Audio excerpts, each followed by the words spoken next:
Think about the last song you listened to. Did you choose it, or did an app choose it for you? I'm Shamar, and I'm your host this week for JCOM's Music Podcast. Today, I want to talk about how music algorithms, especially on platforms like Spotify and TikTok, are quietly reshaping popular music by rewarding speed, familiarity, and engagement. Algorithms are flattening popular music into something that's easy to consume, but harder to actually love. So let's start a little broader. Let's see what algorithms are actually doing. They're not just affecting what we're hearing, they're actually affecting what gets made in the first place. When you look at a lot of the music being made recently, you notice things like shorter intros and hooks in the first 5 to 10 seconds. These are things that are trying to hold retention because songs are being designed for TikTok clips, and we're looking at a lot of single releases instead of album releases. And all of these point to the same conclusion, that there's a new system for making music. Music is starting to be built around data instead of emotion. And that doesn't mean artists don't care.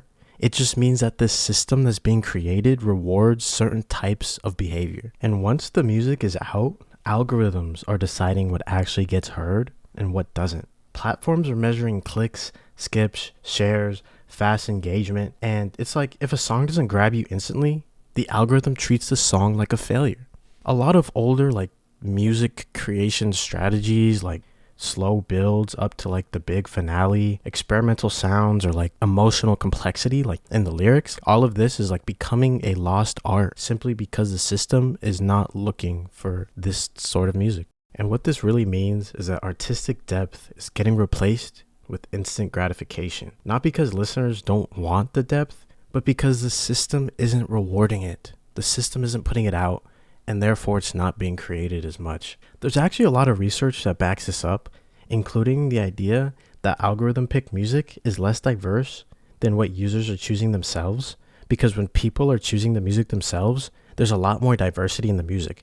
But when the system is picking the music for them, a lot less diversity. Diversity is actually leading to better long-term engagement on these platforms like Spotify, and yet platforms are still pushing familiarity, which is a really weird trend to see. So even though discovery keeps people invested, algorithms are still funneling into narrower taste. There's actually an article that I read from Michigan Daily that describes the idea of doomscrolling music. In their article, they said listening stopped feeling intentional, everything blurred together. So it's music is becoming this type of background noise instead of something you sit with and really enjoy. And I don't know if that's good for the industry. And I think the bigger picture behind all of this is that streaming platforms are doing a lot more than just recommending music.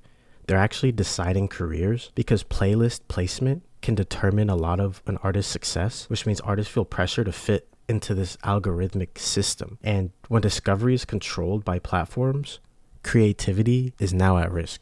So overall, for me, I think algorithms, they make music easier to access, but not necessarily easier to love. And sometimes the most meaningful music is the kind you have to search for. This has been JCOM's Music Podcast. Be sure to check out the other episodes, and thanks for listening.